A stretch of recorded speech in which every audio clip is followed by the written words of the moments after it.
আসসালামু আলাইকুম। OnePlus 9090 YouTube channel পক্ষ থেকে আমি পেস আবদুল্লাহ। আর আজকে একটা ভিডিও নিয়ে আসলাম আপনাদের মাঝে, যে গ্রামে কিভাবে টাওয়ার তৈরি হয় আর সেই টাওয়ারের কাজের যে দৃশ্যটা সেটা নিয়ে আজকে আপনাদের মাঝে আজকে আমি হাজির। আর এখানে কিন্তু আমি দেখাচ্ছি যে আপনার ময়লা পানি, এই পানিগুলো কিন্তু আপনার এখান থেকে যে অন্য জায়গায় নেওয়া হচ্ছে। আর যে ভালো পানি, যে মোটর ছেড়ে দেখতে পাচ্ছেন যে পানিগুলো দিয়ে কিন্তু যে আপনার ময়লাটা কিন্তু দূর করার জন্য যে মেশিনে যেহেতু কোনো সমস্যা না দেয়, এই কারণে কিন্তু যে একদিক দিয়ে পানি দেওয়া হচ্ছে আর একদিকে কিন্তু পানিগুলো সাপ্লাই করা হচ্ছে, যেহেতু ময়লা পানি। আর এই ময়লা পানি কোথায় সাপ্লাই দেওয়া হচ্ছে সেটাও কিন্তু আমি এই ভিডিওতে দেখাই দিব। আপনাকে আমি রিকোয়েস্ট করব সম্পূর্ণ ভিডিওটা দেখতে থাকুন, যে আমরা মূল বিষয়টা পুরোপুরিভাবে দেখতে থাকি, যে কি কি রয়েছে এবং কি দৃশ্য দেখানো হবে। আর একটা টাওয়ার করতে গেলে কি কি লাগে সেটা কিন্তু ওই ভিডিওতে দেখতে পারতেছেন। আর এই হচ্ছে মেশিন, এটার সাহায্যে কিন্তু এগুলো মেশিন চলে।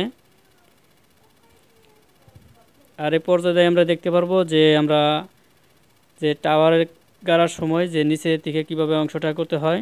আর সেই অংশ যে এখান থেকে কিন্তু শুরু হচ্ছে, যে আপনার প্লেয়ার যে গাড়া হয় যে রডগুলো দিয়ে, সেই রড দেখতে পাচ্ছেন। আর এই হচ্ছে যে দৃশ্য, নিচ থেকে উপরে যে অংশটা রয়েছে সেটাও আমি দেখাচ্ছি। আর হচ্ছে উপর অংশ, এটা কিন্তু পুরোটাই লোহা দিয়ে তৈরি, দেখতে পাচ্ছেন, আমি জুম করে দেখাচ্ছি। আর এই পর্যায়ে দেখতে পাচ্ছেন যে আপনারা যে ডালাই করা মেশিন সেটাও কিন্তু এখানে রয়েছে। আমি ডালাই করা মেশিনটা আপনাদেরকে জুম করে ভালোভাবে দেখাবো, তার আগে একটু দূর থেকে দেখাচ্ছি আমি। আর এই হচ্ছে ঢালাই করার মেশিন। আর ঢালাই যে করতে হয়, সিমেন্ট বালির প্রয়োজন থাকে, সেই সিমেন্ট বালি যে গাড়ি থেকে নামানো হচ্ছে। এবার জুম করে দেখাই, এই যে আমার ডান পাশে কিন্তু ডালাইয়ের মেশিনটা, আর সামনে কিন্তু আমরা অনেকে বলি নড়ি গাড়ি, অনেকে বলি বুলটার, অনেকে কিন্তু পাওয়ার টিলার এক একটা মানে বলে থাকে। আর এই পাওয়ার টিলার দিয়ে কিন্তু যে হাল চাষ করা যায় সেটার ভিডিও করতে আমি দিয়েছি, আপলোড করে দিয়েছি আমি, আপনি চাইলে কিন্তু সেখান থেকে দেখতে পারবেন। আর এগুলো হচ্ছে লোহা, এই লোহা দিয়ে কিন্তু যে আপনার নিচে দিতে হয়, আর লোহা দিয়ে কিন্তু পুরোটা আপনার তৈরি যে টাওয়ার।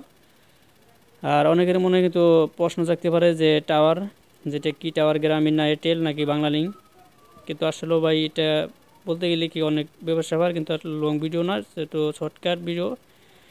যেটা হচ্ছে আমাদের যে উপর দিয়ে টাওয়ারটা চলে যায়, যে কোনো গ্রামীণ না, কোনো এয়ারটেল না, এটা এরকমটা কিন্তু কারেন্ট বলে থাকে অনেকেই। আর এটা কিন্তু হাই ভোল্টেজের যে ভোল্টেজের মানে এটাকে বলি আমরা টাওয়ার। আর আপনি যদি অন্য রাষ্ট্র থেকে কিছু বলে থাকেন অবশ্যই কমেন্টস করতে পারেন, যেহেতু আপনার পুরোপুরি কাজটা শেষ হয় নাই, এর আগে কিন্তু ভালোভাবে দেখানো যাচ্ছে না। আর আমি কিন্তু এর আগেও যে টাওয়ারের ভিডিওটা কিন্তু আপলোড করে গেছি, আপনি চাইলে কিন্তু আমাদের চ্যানেলে কিন্তু ঘুরে এসে দেখতে পারেন।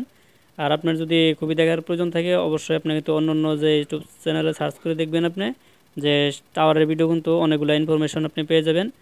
আর এই হচ্ছে ভোল্ডার, এটা কিন্তু আমি আগে আপলোড করেছি, এটাতে কিন্তু ভালোই হাল চাষ হয়, এবং কি অন্যান্য যে কাঠের খেপও কিন্তু দেওয়া যায় এগুলাতে, এবং সিমেন্ট বালি কিন্তু দেখতে পাচ্ছেন নামানো হচ্ছে। এইগুলা গাড়ি কিন্তু প্রচুর পরিমাণ শক্তিশালী। আর এখানে যে কর্মকর্তা রয়েছে তারা কিন্তু থাকার জন্য সুব্যবস্থা রয়েছে এখানে, এই যে রাস্তা, আর রাস্তার পাশে কিন্তু যে তাদের থাকার জন্য সুব্যবস্থা, এখানে তারা রান্নাবান্না করে নিজেরাই এখানে থাকে। আর এখানে হচ্ছে যে খোয়া বালি এগুলো লাগে, সেই খোয়া বালি এখানে দেখানো হলো। আর এটার লোকেশনটা হচ্ছে পদ্মভরা বাজারের যে সামনে একটা বাজার রয়েছে সাধুর বাজার, হয়তো আমার ভিডিও করা আছে, অবশ্যই আমি আপলোড করিনি, অবশ্যই আপলোড করে দেবো, আপনি চাইলে সেখান থেকে দেখতে পারবেন। যে সাধুর বাজার নামে এক জায়গা, সে রাস্তার বাম পাশে রয়েছে। আর এই হচ্ছে কাজের যে দৃশ্যটা, সিমেন্ট বালি কীভাবে রাখা হয়েছে সেটা কিন্তু দেখাই দিলাম এখানে আমি। আর এখানে হচ্ছে মেশিন, যে তাদের প্রয়োজন থাকে। আর এখানে তাদের রান্না বাড়া যে খাওয়া খাদ্যের সুব্যবস্থা এখানে করা হয়েছে, যেহেতু শীতকালীন সময় তারা কিন্তু ওইভাবে থাকে, এইভাবেই যে নিজের বাসস্থান নিজে তৈরি করে নিছে। যে আমরা কিন্তু গ্রামে কিন্তু যে একটা ভিডিওগুলো সব সময় কিন্তু সব টপিকের ভিডিওগুলো কিন্তু আপনাদের মাঝে আমি দিয়ে যাচ্ছি। আর এবার দেখাবো যে আপনারা ওই সাপ্লাইয়ের পানিগুলো কিভাবে আনা হয় পাইপ দিয়ে, আর সেই পাইপটা কিন্তু আমরা দেখাই দিচ্ছি এখনই। এখানে কিন্তু রাখা হয়েছিল, অনেকগুলো জমি আছে, আর এই হচ্ছে পাইপ।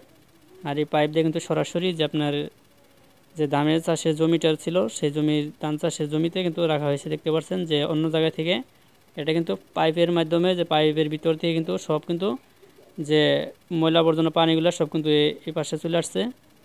আর ওই যে পাইপটা দেখতে পাচ্ছেন এখানে। আপনাদের কাছে একটা রিকোয়েস্ট করবো, যারা আমাদের চ্যানেল নতুন সদস্য অবশ্যই আমাদের চ্যানেলটি সাবস্ক্রাইব করে রাখবেন।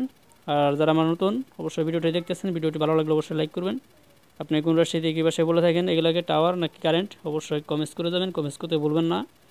কারণ আমরা গ্রামের আঞ্চলিক ভাষায় যে সকল প্রকার নিউজ আপডেট সব সময় নিয়ে আসতেছি, ঘরবাড়ি এবং কি খাল ভিডিও এবং কি মানে সমস্ত টপিকের শাকসবজি মিলিয়ে হোক আমরা কিন্তু নিউজ সম্পর্কে নিয়ে আসতেছি। আজকের ভিডিও এ পর্যন্তই। ওকে, ধন্যবাদ, সকলে ভালো থাকবেন।